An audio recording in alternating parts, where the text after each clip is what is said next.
Eu sou Manuela, me audiodescrevendo, eu sou uma mulher branca, de cabelos curtos, ondulados e castanhos. Eu estou vestindo uma camisa branca e estou em frente a uma parede branca com quadros coloridos e uma flândula com a marca da Hollyman Filmes. Eu sou mãe de uma criança de 8 anos com fibrose cística, sou graduada em audiovisual pela UFES e mestra pelo PPG Cine, também da UFES. Eu atuo dentro do audiovisual como assistente de direção, diretora e montadora, coordeno a Mostra Maternidade Real e desde 2021 venho me dedicando também à pesquisa acadêmica, pelo interesse específico em estudar a produção de mulheres aqui em Sergipe. Muito por conta da minha atuação no audiovisual, que deve estar completando uns 10 anos por aí. Essa aula aberta, acessível em Libras, é uma atividade de contrapartida do projeto Oficina Cinema de Mulheres em Sergipe, que foi contemplada no edital de audiovisual da Lei Paulo Gustavo, realizado pela Prefeitura Municipal de Aracaju e a Fundação Cultural Cidade de Aracaju, FUNCAJU, com recursos do governo federal. Essa aula aberta, acessível em... enfim, voltando. Eu gostaria de iniciar falando da importância de falar desde um lugar particular, como propõe Dona Haraway, ao dizer que a objetividade feminista trata da localização limitada e do conhecimento localizado, não da transcendência e da divisão entre sujeito e objeto. Desse modo, podemos nos tornar responsáveis pelo que aprendemos a ver. E aproveito para reforçar que não existe conhecimento, dado ou tecnologia que não seja mediada pela perspectiva parcial de quem a produziu, assim como não há um conhecimento ou saber universal. Essa pontuação inicial serve também para indicar uma grande motivação dessa pesquisa, que é me dedicar a combater de alguma forma a invisibilização que o patriarcado usa como ferramenta de controle sobre as mulheres.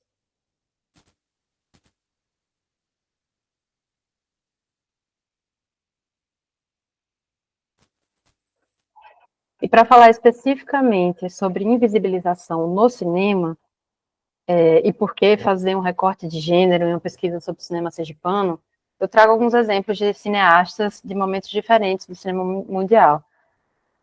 Na imagem acima, Alice Guy, que realizou filmes entre 1896 e 1920 e produziu centenas de curtas-metragens dirigidos e produzidos por ela. Ela foi a única, ou uma das poucas, caso tenha mais alguma recentemente, mulher proprietária e diretora de um instituto cinematográfico estadunidense, o Solax Studio.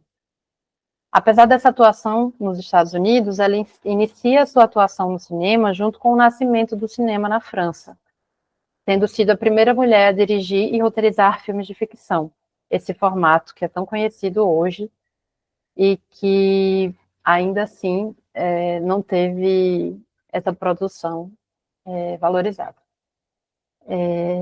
E assim, é bom ressaltar que hoje, até que o nome da Alice Guy é conhecido em alguns grupos, enfim, mas até pouco tempo atrás ninguém sabia da produção dela e da relevância dela e da participação dela enfaticamente, decisivamente de alguma forma, na história do cinema, né?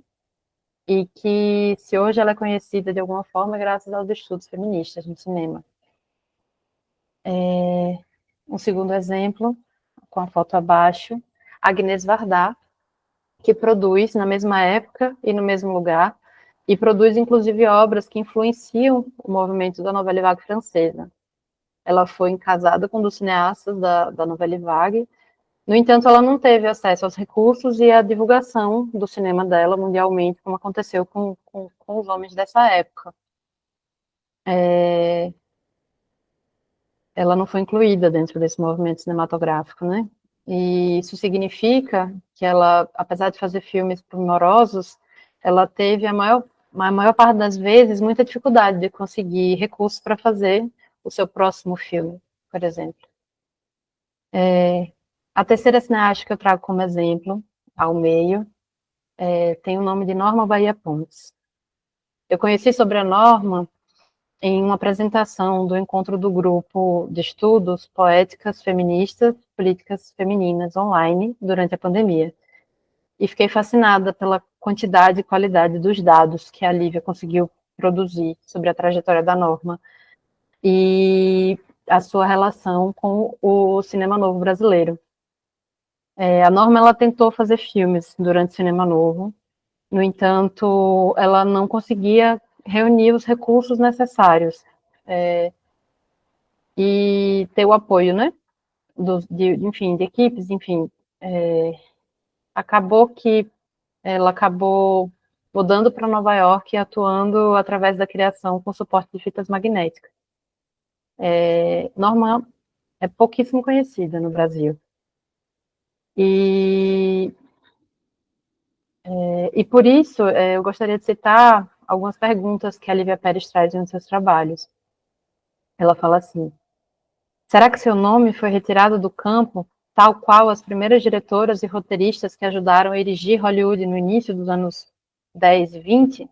Ou será que Norma se retirou deliberadamente à medida que se conscientizou de que sua presença lésbica era uma exceção no cânone que ajudara a consolidar? E o que a rearticulação da sua trajetória sugere sobre o cinema da época e sobre a transição para o vídeo?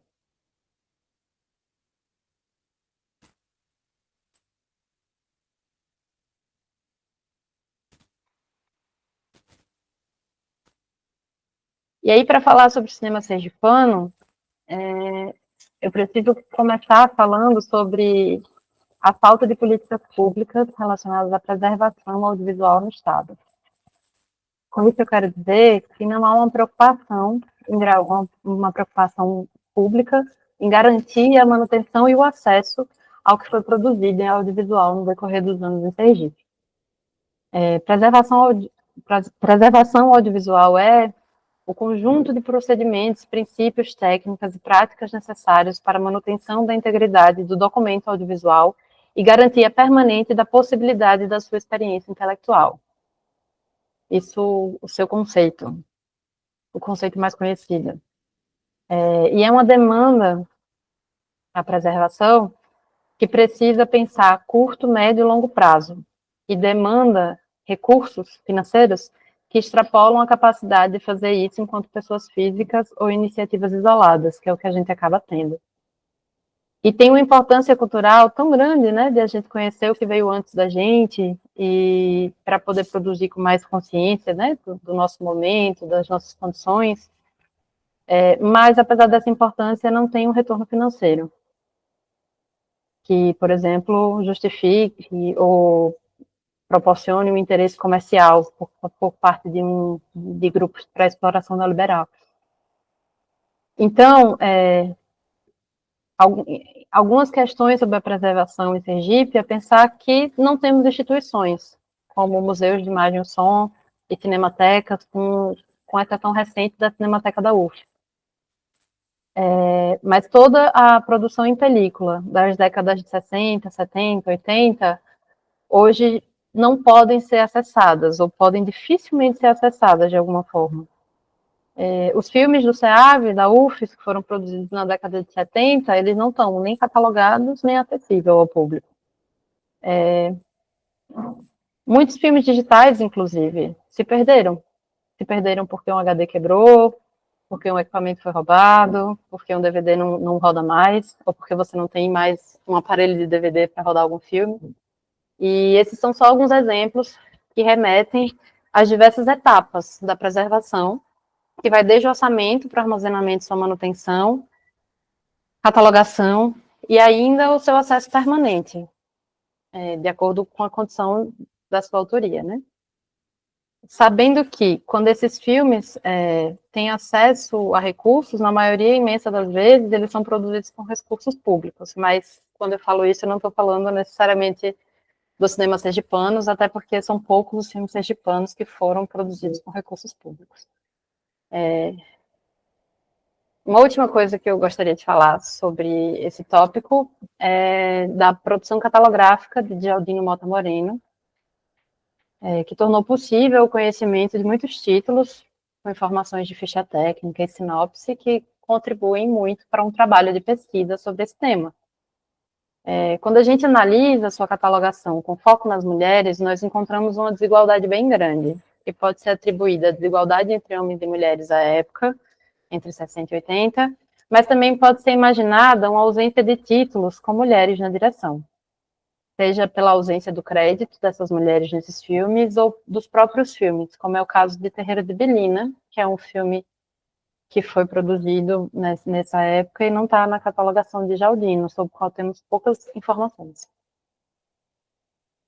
Também temos refletido sobre as possibilidades de alguns filmes terem uma autoria diferente da que consta nessa catalogação, assim, mesmo em algumas fichas técnicas, porque, por exemplo, Beatriz Góes Dantas, ela aparece em algumas fichas técnicas de alguns filmes.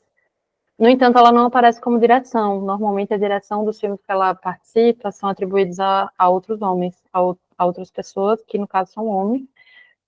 E tem sido uma pergunta recorrente se o papel dela realmente não foi de direção, ou como que realmente foi essa participação de Beatriz, pela, até pela preservação dos filmes dela, assim.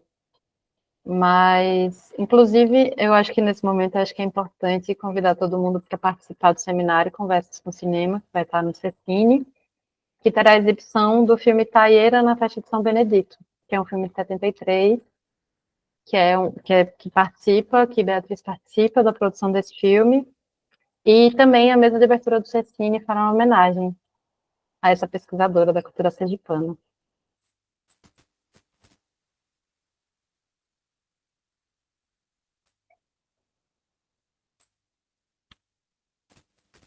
Quando a gente fala sobre cinema sergipano, a gente está falando majoritariamente de uma produção de curta-metragem, e o formato de curta-metragem, ele é um formato que não tem uma circulação comercial em salas de cinema.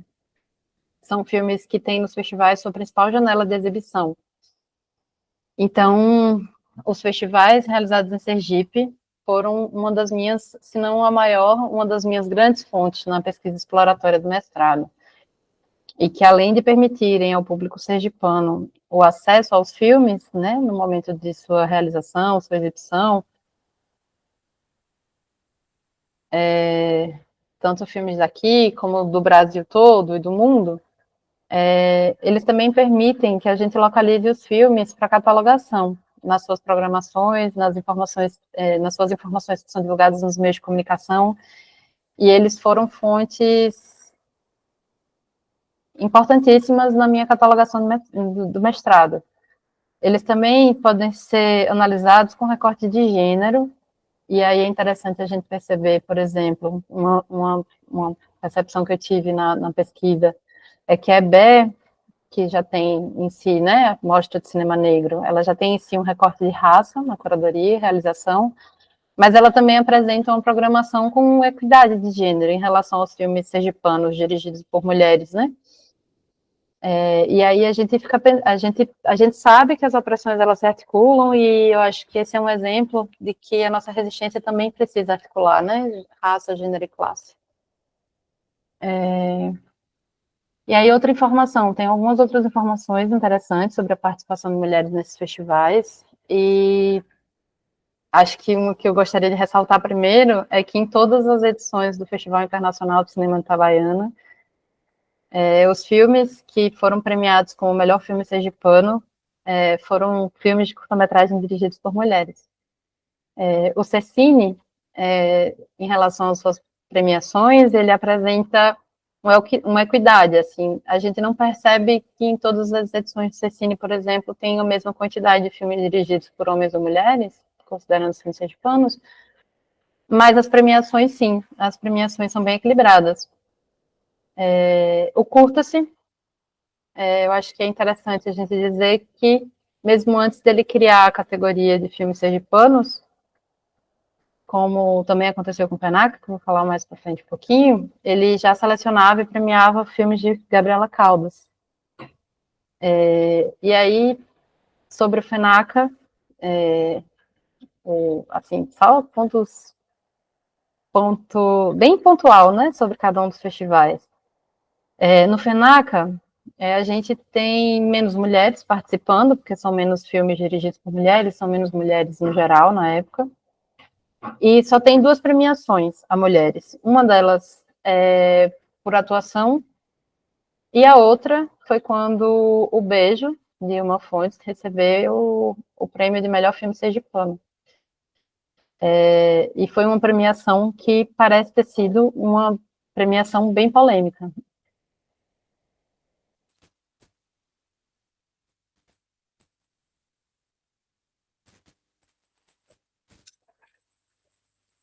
Outra grande fonte de informação sobre o cinema sergipano é a mídia.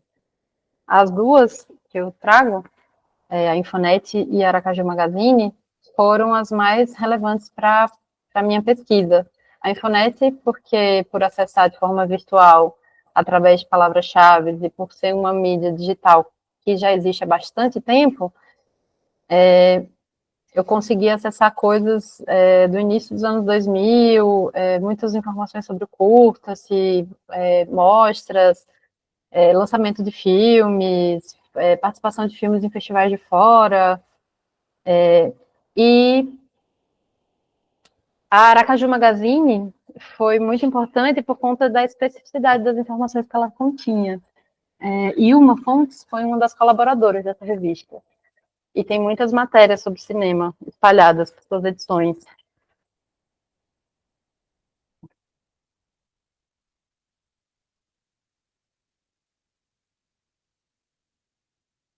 Em algumas das matérias escritas por Ilma sobre artistas sergipanos, essas são algumas dessas matérias,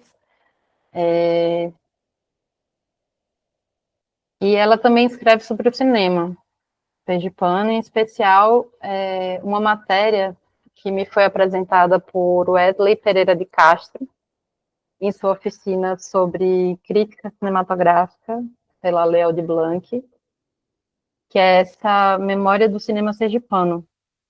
Nessa matéria, Ilma cita uma porção de acontecimentos do cinema sergipano, como a criação do Clube de Cinema, por exemplo, e fala, inclusive, de uma mostra de cinema realizada em 2001 por Ana Badiali e Sérgio Borges, que tem filmes que eu não consegui localizar nenhuma outra informação em nenhum outro lugar.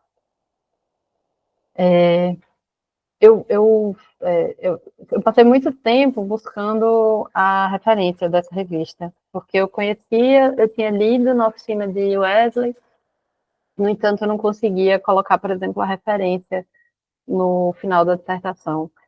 E aí, uma das coincidências da vida, Olga, minha criança, teve uma aula inaugural do conservatório na Biblioteca Epifânio Doria, porque o conservatório estava em reforma, e por algum motivo eu cheguei uma hora antes. E aí eu fui ver o acervo de Ilma, que foi doado para a biblioteca, e aí quando eu cheguei na sala, eu vi colado num papel, um papel A4 sulfite, colado assim na estante, tinha Aracaju Magazine.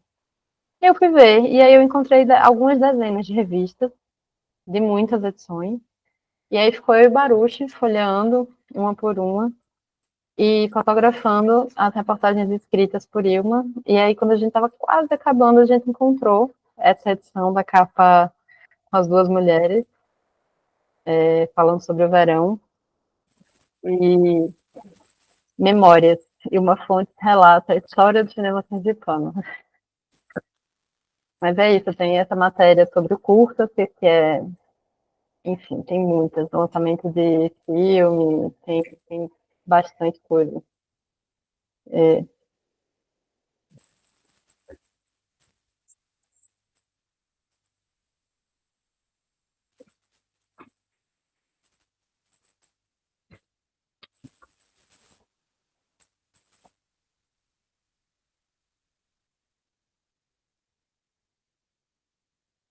mas a partir dessa catalogação, a partir dessas fontes, eu consegui encontrar uma quantidade consistente de filmes, foram mais de 200 filmes dirigidos por mulheres aqui em Sergipe.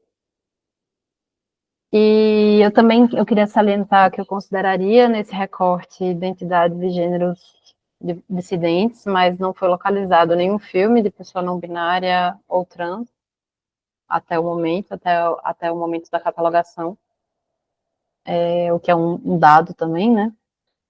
E eu considero na catalogação filmes, séries e outros formatos desde que não seja institucional ou propagandístico. Então, exclui, por exemplo, videoclipes, né, que são materiais de divulgação das músicas. Mas nenhum filme foi excluído por escolhas técnicas ou estéticas. Eu queria comentar também por que eu escolhi a função de direção. A minha pesquisa, ela parte de uma catalogação dos filmes dirigidos por mulheres. Os exemplos que eu trouxe de mulheres são mulheres que atuam na direção.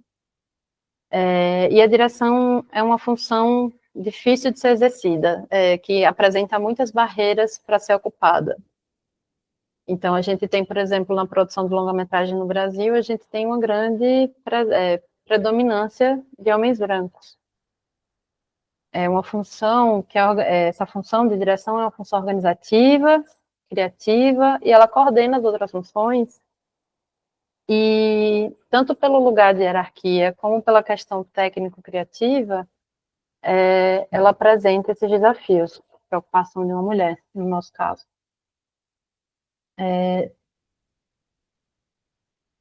E aí, quando a gente observa o recorte de raça, especialmente nesse formato de longa-metragem que eu já citei, a gente tem mais ainda nítida a falta de acesso que as mulheres negras têm à posição de diretoras, né? E aí, não é à toa, não é um dado que se tem é que quando as mulheres assumem a posição de direção, existem mais mulheres ocupando outras funções técnicas nos filmes.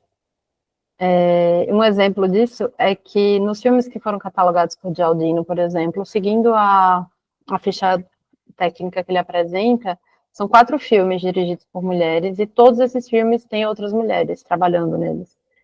Enquanto nos outros 64 filmes catalogados, só 16% tem mulheres trabalhando em funções técnicas, tem outras mulheres, né?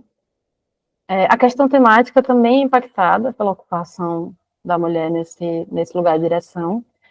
Os filmes dirigidos por mulheres, eles tratam mais de questões que são importantes para as mulheres e também tem mais protagonismo feminino, por exemplo. A partir disso, eu busquei observar também isso nos filmes que foram catalogados na pesquisa do mestrado, se eles tratavam dessas questões, né, de questões relacionadas ao feminino, de alguma forma. Mas eu aproveito para puxar um gancho de outra pergunta que eu fiz a esses filmes, que foi se eles mostravam Sergipe. E aí eu vou falar rapidamente sobre isso. Eu não vou me aprofundar sobre as questões de temáticas femininas nesse encontro, mas vou mostrar um pouquinho sobre a questão das questões relacionadas ao Sergipe.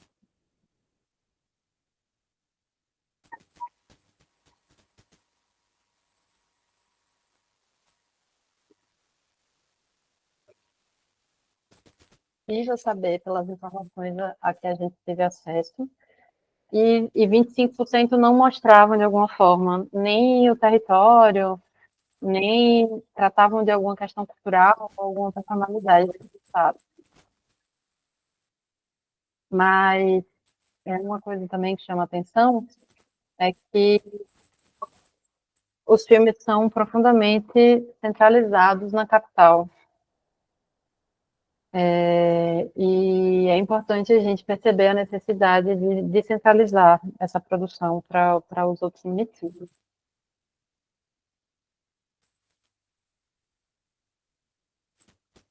E aí a gente está se aproximando do fim, acabou que eu fui mais direto também, por conta das questões todas envolvidas. E aí, para antes de falar um pouco sobre essas cineastas, eu queria comentar que dentro dessa catalogação eu encontrei muitas mulheres que tinham dirigido, por exemplo, um filme.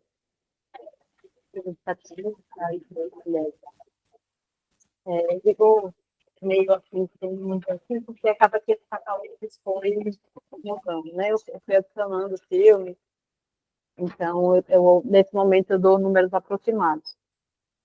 Mas quando a gente vai, por exemplo, para mulheres que dirigiram 2 filmes, esse número cai absurdamente. Ele não chega a 2 dezenas. E aí, da mesma forma como 3 filmes. E aí tem uma queda ainda mais brusca, quando a gente tem a partir de 4 filmes. E aí isso me chama atenção, porque isso de alguma forma significa que a continuidade dessas mulheres nessa função de direção, né? A continuidade dessas mulheres fazerem filmes.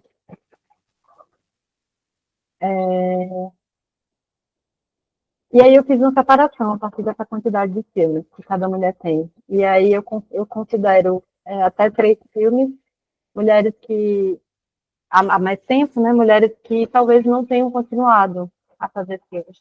E queriam fazer, porque elas chegaram a fazer 3 filmes, no entanto, não conseguiram continuar por conta, talvez, das condições, tanto de ser mulher como do cinema em Sergipe. Mas aí eu vou falar um pouco sobre cada uma dessas que eu trago na apresentação. Essa primeira imagem é a imagem da película no momento da catalogação, o primeiro filme dirigido por uma mulher em Sergipe, que é o filme Nasce Sua Vida e Sua Arte, de 1974, dirigido por Marina Mira Batalha Amado Neta. Não encontrei nenhum outro filme feito por essa mulher, e procurando sobre ela, eu encontrei que ela foi promotora do Ministério Público e teve uma morte precoce. A segunda mulher é uma mulher que produziu lá no momento da película, Ilma Fontes. Teve seu primeiro filme, seus primeiros filmes, na verdade, em 1980. Ela dirige O Beijo, que foi premiado no FENAC. Segundo ela, ganhou, mas não levou o prêmio. Arcanos, o jogo, também de 1990, que inclusive chama atenção porque foi o primeiro filme filmado em 35 mm, na película 35 mm. Em 86, ela filma A Última Semana de Lampião e Taieira. A terceira mulher na apresentação, Gabriela Caldas, e ela vem para o primeiro filme nos anos 2000. Acho que essa distância temporal uma informação importante. Na minha catalogação até agora, eu não encontrei filmes da década de 90, dirigidos por mulheres. A gente não tinha nenhum festival na década de 90. O que veio de filmes que vieram antes. Tá tudo bem?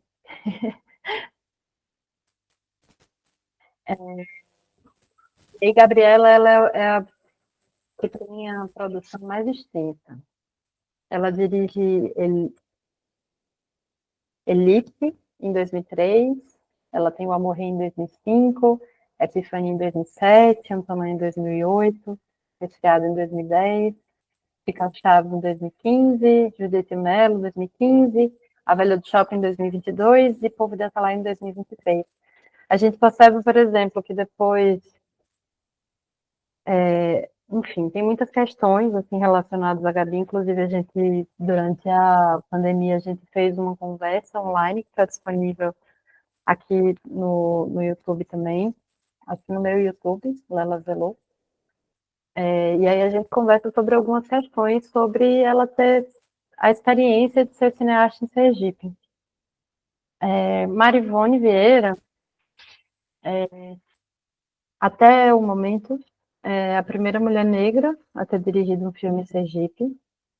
Eu conheci ela através da pesquisa.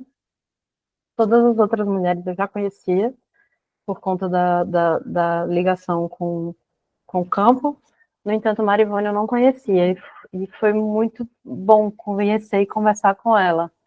Ela fala desses 3 filmes que ela dirigiu, que é A Suíça Desce o Morro, em 2005, Ira, em 2006 e Fim da Estrada, em 2007.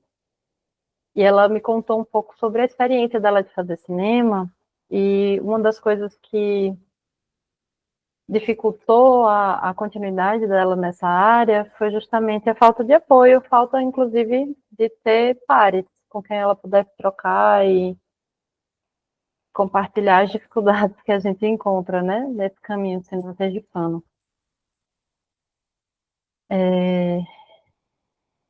Tanto a Marivone como a Gabriela, elas vão estar em dias da oficina, né? Que vai estar sendo realizada nos dias entre os dias 10 e 14 de fevereiro. Aí, por fim, nesse slide, a gente tem a Jade Moraes, que produz o primeiro filme, que dirige o primeiro filme em 2005, e é um filme que teve o recurso do Doc TV. Foi um dos filmes, uma das produções sergipanas que é o que teve acesso a recursos do governo federal, né? Do programa do governo federal. Além de Candelária, ela produz dois em 2008, Aracajubé em 2012, Descobrindo Cabral em 2014, Marisqueiras também em 2014 e Olhos de Fogo em 2019. A gente percebe que, por exemplo, as produções de jazz, elas são todas com recurso, a partir de editais estaduais ou parcerias com instituições. Essa é uma discussão bacana.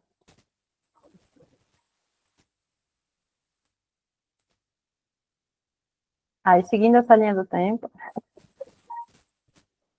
se encontra Graziele Ferreira, com a primeira direção em 2007. E aí, sobre Graziele, assim como Marivone, é uma das cineastas que estão na, na etapa de 3 filmes, né? De ter produzido até 3 filmes. E ela produz A Parede em 2007, Cajus em Cachos de Crochê em 2008, e ela só volta a produzir a partir da Léo de Blanc, em 2022, quando ela dirigiu o Prático. Então, a gente percebe, me chama a atenção, no caso da Grazielli, como a possibilidade de acesso a recursos via uma política pública para a produção pode ter proporcionado a volta dela, essa função de direção, por exemplo. Em seguida, a gente tem Luciana Oliveira, posso dar aqui, que produz o primeiro filme que eu descobri durante a pesquisa, apesar de ser próxima a Luciana, A Primeira Rosa, em 2010. Em seguida, eu encontro Sorriso Largo no Rosto, em 2011. O Corpo é Meu, em 2014. Nós dividimos a direção de A Mulher que Me Tornei, em 2021, mesmo ano que ela lança Puerpério. Em seguida, em 2022, ela lança Espelho.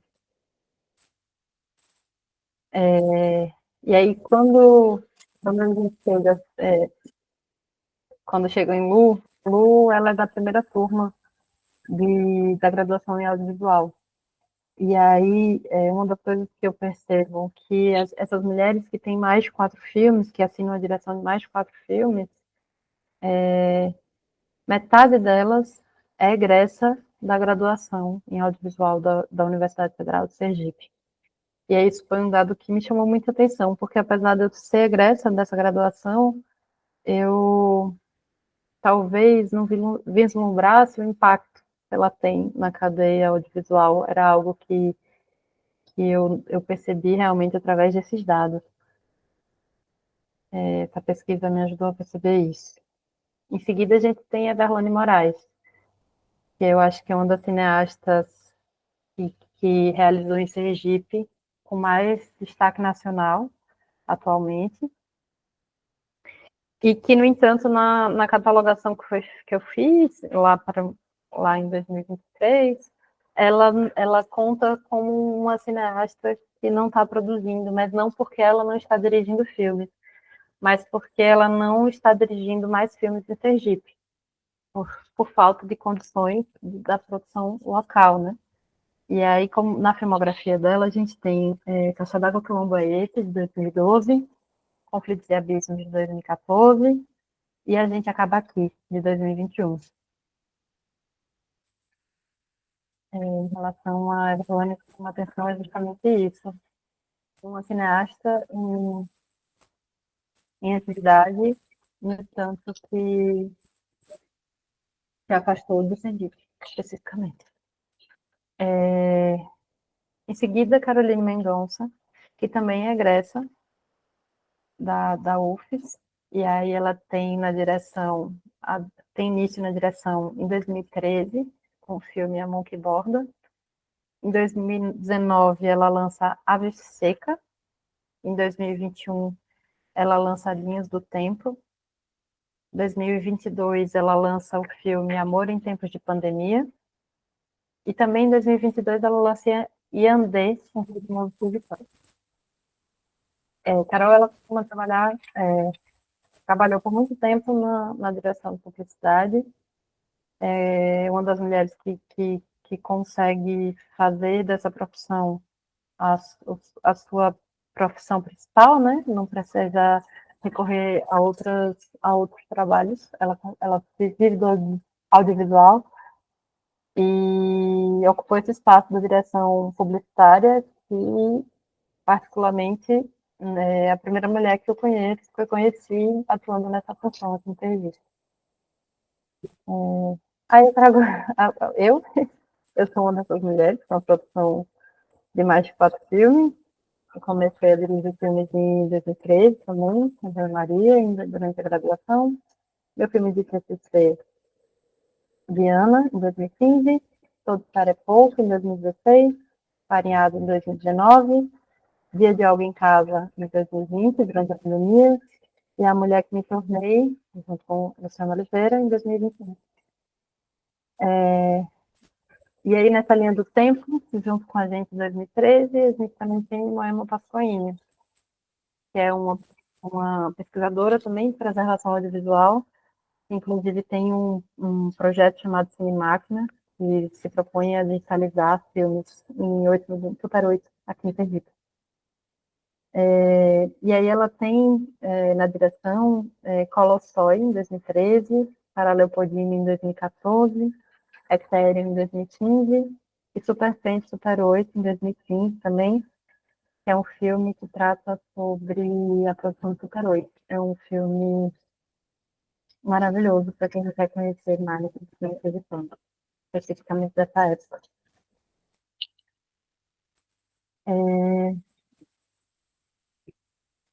Metade, como eu comentei, né, metade dessas mulheres com produção maior de 4 filmes, elas são egressas da graduação. Dessa lista, somos eu, Carol e Lu, mas não somos as únicas, obviamente. Tem muitas egressas hoje com produção maior. Esse tema da graduação é um tema que eu pretendo continuar pesquisando. E é isso. Só quero agradecer a todo mundo que assistiu e que se interessa pelo cinema sergipano. A oficina vai ser parte da programação do Cine 11, que vai estar acontecendo entre os dias 15 e 22 de fevereiro no Cine Vitória, e o seminário Conversa com Cinema vai estar sendo realizado no CUTART. Quero agradecer que fez a tradução dessa aula para Libras, e lembrar que essa aula foi uma atividade de contrapartida do projeto Oficina Cinema de Mulheres em Sergipe, que foi contemplado no edital de audiovisual da Lei Paulo Gustavo, realizado pela Prefeitura Municipal de Aracaju, e a Fundação Cultural Cidade de Aracaju, FUNCAJU, com recursos do governo federal.